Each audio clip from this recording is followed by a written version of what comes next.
Sisia de asem no enya ayabe nesa asem no enya ayabe nsa na ne nyina ene senti no sisia de alankojo chamantin akwa ko hu yamampani abedi ekire yamampani dada John Dramani Mahama amoma ko mutiabom sisia de omu no madrope eye omu party e wo man konkron Ghana yimu sisia de omu bebo yamampani abedi ekire His Excellency Dr. Muhammad Bawumia na wotimi akompeti chada na wotimi awini chada hands down fiso omo hwe eye manifesto ayamampani abedi ekire His Excellency Dr. Muhammad Bawumia be ready na nya aye fe krokra you say manifesto no mu ede to mu na aboa na wawini na wotimi ayanyuma pa ade amoma konkron Ghana.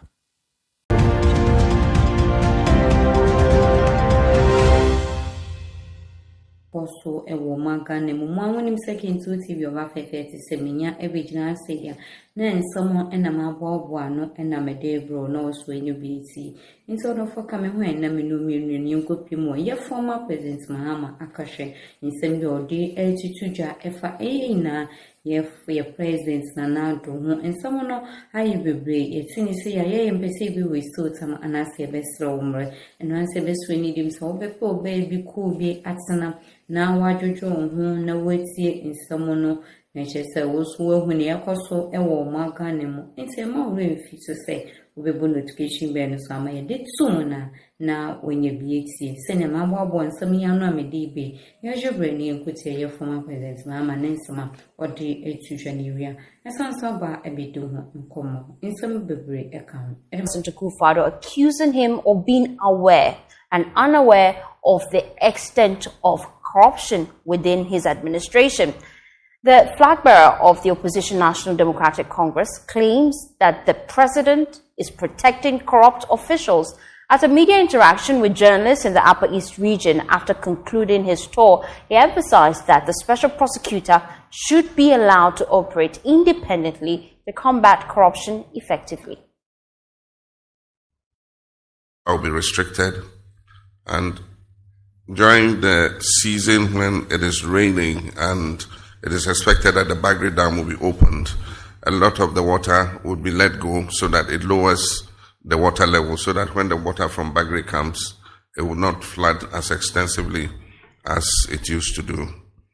The second objective of Pugu was to irrigate a huge expanse of land, I think about 10,000 hectares of land for agricultural purposes.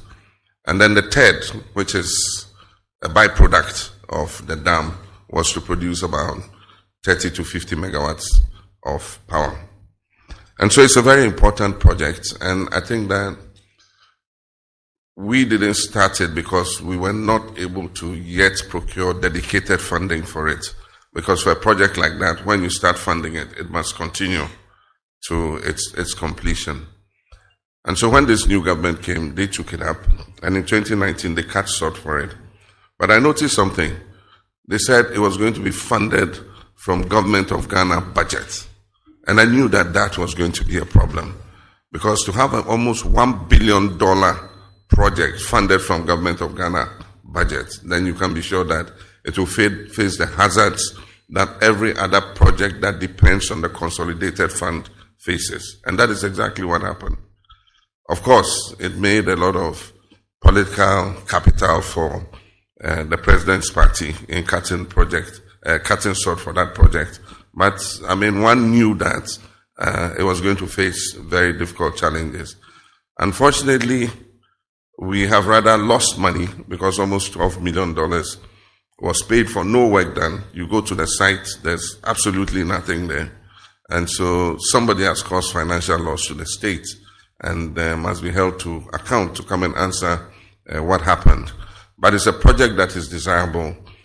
We intend to continue. We're not going to abandon it, but we're going to look for a source of dedicated funding for it so that we can push it from start to finish without the kind of hazards that projects like this face when they depend on the contingents, on the consolidated fund. Talking about resetting the economy, everybody knows what the issues of our economy are. It is the structure of our economy. We borrow and we spend. We live above our means. We run a budget deficit that we carry on every year continuously. But recently, a new phenomenon was added under this government, and that was overborrowing. The reason for the crisis in which we are is that this government overborrowed, spent more than it was earning, and in addition, our traditional sources of income, they mismanaged.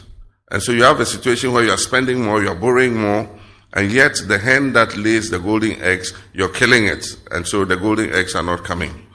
And so what happens is the cocoa sector has collapsed completely. Cocoa sector in syndication used to bring 2 billion fresh cedis into the economy every year.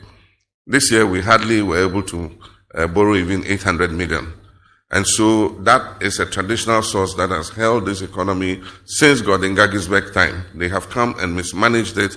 Produce Buying Company has collapsed. They are selling their assets.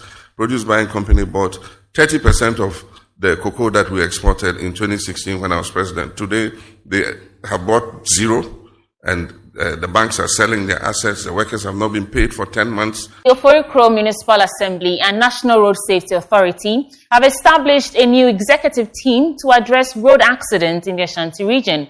The partnership seeks to proffer local solutions to combat carnages on the roads. There's more in this report by David Opoku, also read to you. The Ashanti region has seen an increase in road fatalities, recording over 60% upsurge on road carnages between January and June 2024.